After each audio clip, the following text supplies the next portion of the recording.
Hi అండి. నేను ఇవాళ కొరివి కారం చేద్దాం అనుకుంటున్నాను. సో మిరపకాయలు తెచ్చారనమాట. సో ఆ కొరివి కారం చేద్దామంటే చాలామంది యాస్టీస్గా మిరపకాయలని గ్రైండ్ చేసేస్తారు లేదా రోల్లో రుబ్బుకుంటారు. కానీ నేను ఎప్పుడు అలా చేయనండి. కొంచెం నేను ప్యాన్లో నూనె వేసేసుకుని ఇలా అన్ని మిరపకాయలు వేయించి పెట్టుకుంటానమాట. అప్పుడు ఏమవుతుందంటే ఆ పచ్చి వాసన పోతుంది, కొంచెం అదో రకమైన వాసన ఉంటుంది చూసారా, ఆ వాసన అనేది ఉండదు, ప్లస్ పచ్చడి నిలవ ఉంటుంది. సో అందుకే ఎప్పుడైనా సరే మీరు ఇలా తెచ్చుకుంటే యాస్టీస్గా కాకుండా, యాస్టీస్గా రుబ్బుకోవడం కాకుండా లేదా మిక్సీలో గ్రైండ్ చేసుకోవడం కాకుండా ఇలా ఇలా ఒక్కసారి నేను చెప్పినట్టు మీరు ఇలా నూనె వేసేసుకుని, అదేం డీప్ ఫ్రై అయిపోక్కర్లేదండి, జస్ట్ అవి కొంచెం నూనెలో వేగితే చాలు. అలా వేగేటట్టు మీరు చేసేసుకుని చక్కగా తర్వాత మీరు ఉప్పు అన్నీ వేసేసి గ్రైండ్ చేసేసుకుని, పసుపు వేసి గ్రైండ్ చేసేసుకుని తర్వాత ఎప్పుడు కావాలంటే అప్పుడు మీరు పోపు పెట్టుకోవచ్చు. అప్పుడు పోపు పెట్టుకునేటప్పుడు మీకు తగినంత కారం, మెంతి పొడి అన్నీ వేసుకోవచ్చు అనమాట. ప్రస్తుతం ఇది నిలవ ఉండడానికి ఇలా నూనెలో వేయించేసేసి దీన్ని రుబ్బేసుకుని మనం ఫ్రిడ్జ్లో పెట్టుకుంటాం అనమాట. సో నేను ఇవన్నీ వేయిస్తానండి. ఇవన్నీ వేయించేసి నేను ఒక చేత్తో తీస్తున్నాను కదా, ప్యాన్ కదిలిపోతుందండి. అన్నీ వేసాక నేను మీకు చూపిస్తాను. ఇలా వేసేసుకున్నాను కదండి, ఇలా వేసేసుకున్నవి ఇలా కలిపేస్తూ ఉండాలి. సో ఒక 2-3 మినిట్స్లో అవి కొంచెం సాఫ్ట్గా అయిపోయాయి అనుకోండి, అప్పుడు కొంచెం కిందకి వెళ్ళిపోతాయి. నేను తీసుకున్నవి ఎక్కువ, బాండి చిన్నది అయిపోయింది. సో నో ప్రాబ్లం, ఇది కొంచెం కాసేపు అయ్యేసరికి అవి కిందకి వెళ్ళిపోతాయి. ఈ టైం అంటే నీరు వదిలేస్తే దీనికి ఉన్న నీరంతా వదిలేస్తుంది, అందుకే పచ్చడి నిలవ ఉంటుందండి. అదే డైరెక్ట్గా తెచ్చేసుకుని మనం గ్రైండ్ చేసేసుకున్నాం అనుకోండి, ఆ రోజుకి అప్పటికి బాగానే ఉంటుంది, కానీ తర్వాత ఆ పచ్చడి కొంచెం అదో రకమైన వాసన ఇస్తూ ఉంటుంది. ఆ వాసన రాకుండా ఉండడానికి నేనేం చేస్తానంటే ఇలా నూనెలో వేయించేస్తానమాట. అది ఎప్పటికీ కొరివికారం ఫ్రెష్గానే ఉంటుంది. మనకి ఎప్పుడు కావాలంటే అప్పుడు మనం రీమోడల్ చేసుకుని మళ్ళీ పోపు వేసుకోవచ్చు. ఇప్పుడు మాత్రం నేనేం చేస్తానంటే ఇది శుభ్రంగా వేయించేసేసి ఇలా నూనెలో వేయించేసేసి దీన్ని గ్రైండ్ చేసేస్తానమాట. ఇప్పుడు నేనేం చేస్తానంటే కొంచెం పసుపు వేస్తానండి, వేసేసి అలాగే చింతపండు, అదే డిఫరెన్స్ అండి. చింతపండు వేసిన వల్ల నిలవ ఉండిపోతుంది పచ్చడి. సో నిలవ ఉంటుంది కాబట్టి మనం ఎప్పుడైనా ఫ్రిడ్జ్లో పెట్టేసుకుంటే ఎప్పుడైనా మనం చేసుకోవచ్చు అనమాట, మనం పోపు వేసుకోవచ్చు అనమాట దీన్ని గ్రైండ్ చేసి పెట్టేసుకుంటే. ఇదే టైంలో నేను ఉప్పు కూడా వేసేస్తానండి. ఈ మాత్రం ఉప్పు సరిపోతుంది. తర్వాత మనం మళ్ళీ పోపు వేసేటప్పుడు ఒకవేళ సరిపోకపోతే అప్పుడు మనం వేసుకోవచ్చు. ఇది మాత్రం నిలవ ఉండడానికి వేసిన ఉప్పు మాట. సో ఇది ఇంతా ఇలా కలిపేసి కాసేపు ఇలా వదిలేస్తే అది మెత్తగా అయ్యాక నేను మీకు మళ్ళీ చూపిస్తాను.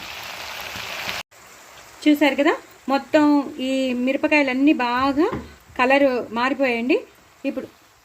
ఇప్పుడు మారిపోయాయి కాబట్టి ఇలా ఒకసారి ఇలా పైనుంచి కిందకి, కింద నుంచి పైకి ఇలా కలిపేసుకోవాలి. ఇవేం పెద్ద కలర్ మాడిపోవాల్సిన డీప్ ఫ్రై అవ్వకూడదండి. ఇలా దీనికి ఉన్న ఇలా దీనికి ఉన్న పచ్చివాసన పోతే చాలు. ఇగో ఈ చింతపండు అంతా మగ్గిపోయింది కదా, ఇవి కూడా బాగా మగ్గిపోయాయి. అంటే దీంట్లో పచ్చివాసన పోతే మాత్రం ఎప్పటికీ మంచి వాసనతో ఉంటుంది తప్ప కొంచెం అదో రకమైన వాసన వస్తుంది. నిలవ ఉండిపోయింది అనుకోండి, బయట పెట్టేసామనుకోండి ఒకవేళ పచ్చడిని, అదో రకమైన వాసన వస్తుంది, భరించలేము. కానీ ఇప్పుడు మాత్రం మీరు అలా కాకుండా చక్కగా ఇలా చేసేసుకున్నారనుకోండి, పచ్చడి మాత్రం సూపర్ ఉంటుంది, పాడవడం అనేదే లేదు. బట్ మనం ఇలాంటి పికిల్స్ లాంటివి చేసినప్పుడు ఎంత కావాలో అంత పోపు వేసుకుంటాం, మిగతాది మనం ఫ్రిడ్జ్లో పెట్టేసుకుంటే ఎప్పటికప్పుడు మనం వేసుకోవచ్చు. సో నేను తగినంత పసుపు వేసుకున్నాను, ఉప్పు వేసుకున్నాను, చింతపండు వేసుకున్నాను, నూనెలో బాగా వేయించేసాను. ఇదే టైంలో నేను కొంచెం కారం కూడా వేసేస్తున్నాను. ఇది కొంచెమే కారం అండి, ఫుల్ కారం వేయవలసిన అవసరం లేదు. ఎందుకంటే మనం మళ్ళీ పచ్చడి చేసుకునేటప్పుడు పోపు వేసేటప్పుడు, అదే తిరగమూత వేసేటప్పుడు మళ్ళీ మనం అన్ని ఉప్పు కారం అన్నీ సరిపడా వేసేసి మెంతి పొడి వేసేసి అప్పుడు పోపు వేస్తామన్నమాట. ఆవాలు, జీలకర్ర, ఎండుమిరపకాయ, కరివేపాకు అన్నీ వేసేసి ఇంగువ పోపు ఎక్కువ వేసేసి వేస్తామన్నమాట. అంటే ఇది గ్రైండ్ చేసేస్తాం. ఇప్పుడు ఇది చల్లారిపోయాక ఈ ముక్కలనంతా గ్రైండ్ చేసేస్తాం, చింతపండుతో పాటు గ్రైండ్ చేసేస్తానమాట. చల్లారాక అప్పుడు ఇది కోర్సుగా గ్రైండ్ అవుతుంది కదా, ఆ కోర్సుగా గ్రైండ్ అయిన దాన్ని మనం మళ్ళీ ఎప్పుడు కావాలంటే అప్పుడు పోపు వేసుకోవచ్చు అనమాట. సో ఇలా అయిపోయిందండి, అయిపోయింది. దీన్ని కోర్స్గా గ్రైండ్ చేశాక మీకు మళ్ళీ చూపిస్తాను. మొత్తం ఈ ప్రొసీజర్ మాత్రం అయిపోయింది. సో కొరివి కారం ప్రొసీజర్ అయితే ఇక్కడితో అంటే ఇలా వేయించుకునే ప్రొసీజర్ అయితే అయిపోయింది. అది కోర్స్గా తయారయ్యాక మీకు చూపిస్తాను. దాని తర్వాత ఎప్పుడు కావాలంటే అప్పుడు మీరు పోపు వేసుకోవాలన్నమాట. సో మిక్సీ చేశాక మీకు మళ్ళీ చూపిస్తాను. చూసారు కదండి, నేను ఇందాక మీకు చూపించాను మొత్తం అంతా పండు మిరపకాయలని, అదే మన కొరివి కారం చేసుకునే మిరపకాయలని నేను ప్యాన్లో వేసి వేయించాను, చింతపండు వేశాను, అలాగే ఉప్పు వేశాను. సో ఇవన్నీ పసుపు అన్నీ వేసేసాను. 1 స్పూన్ కారం కూడా వేసేసి నేను ఇలా కచ్చాబిచ్చాగా మిక్సీలో వేసేసాను. సో దీన్ని మనం ఎప్పుడు కావాలంటే అప్పుడు పోపు వేసుకుంటూ ఉండాలి. అంతా కాకుండా కొంచెం కొంచెం తీసుకోవడం, పోపు వేసుకోవడం. దీన్ని ఫ్రిడ్జ్లో పెట్టుకుని హ్యాపీగా ఉంచుకోవచ్చు. ఎందుకంటే దీనిలో టేస్ట్ మారదు. ఫస్ట్ ఆఫ్ ఆల్ దీనిలో వాసన రాదు, ఎందుకంటే ఆ పచ్చి వాసన అంతా మనం పోగొట్టేసాం. చాలా చాలా టేస్టీగా ఉంటుంది, చాలా నిలవ ఉంటుంది. కానీ ఫ్రిడ్జ్లో పెట్టుకోండి, ఎందుకైనా మంచిది. ప్రతి వాళ్ళు పెట్టుకుంటారు. పూర్వతన వాళ్ళు అంటే అప్పటికప్పుడు చేసేసుకునేవారు కాబట్టి పర్వాలేదు. ఇప్పుడు మనం చాలా టైం, చాలా ఇది కదా, మనకి చాలా బిజీగా ఉంటాం. సో అంతా కొంచెం కొంచెం చేసుకోలేం కాబట్టి, అంతా ఒకటేసారి చేసుకుంటాం కాబట్టి దాన్ని మనం నిల్వ ఉంచుకోవాలి కాబట్టి మనం ఫ్రిడ్జ్లో పెట్టుకోవాల్సి వస్తుంది. సో ఇలా కచ్చాబిచ్చాగా మీకు కనిపిస్తుందా, ఇలా ఈ కన్సిస్టెంట్. మనం ఎలాంటి నీరు వేయలేదు, వాటర్ ఇంత కూడా మనం వేయలేదు. అంతా ఆ పచ్చిమిరపకాయలదే. ఆ పచ్చిమిరపకాయలు నూరితే ఈ ఉప్పు వేసి 1 స్పూను పెద్ద స్పూన్తో నేను ఉప్పు వేశాను. మీకు రుచికి తగినంత ఉప్పు వేసుకోండి.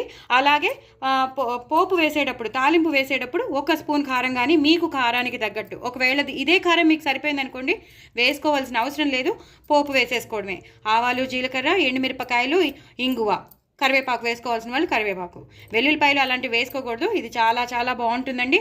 సో మీరందరూ తప్పకుండా ట్రై చేయండి. నా ఛానల్ సబ్స్క్రైబ్ చేసుకోండి, సపోర్ట్ చేయండి. నేను 1000 సబ్స్క్రైబర్స్కి దగ్గరలో ఉన్నానండి. ప్లీజ్ నా ఛానల్ని విత్స్టాండ్ అయ్యేటట్టు చూడండి. But very very tasty.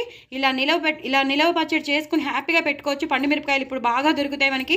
So హ్యాపీగా ఇలా చేసేసుకుని మీరు ఫ్రిడ్జ్లో పెట్టేసుకుని ఎప్పటికప్పుడు పోపులో కొంచెం కొంచెం వేసుకుని చక్కగా పెరుగులో నంచుకోండి, వేడివేడి అన్నంలో తినండి, నెయ్యి వేసుకుని తినండి. సూపర్ ఉంటుంది. పిల్లలకు కూడా పెట్టండి, చాలా చాలా మంచిది. ఓకేనా అండి? సో డూ ట్రై ఇట్ అండి. నాకు కామెంట్ బాక్స్లో పెట్టండి. చాలా చాలా చాలా టేస్టీ అయిన కొరివి కారం పండు మిరపకాయ పచ్చడి. బాయ్ అండి.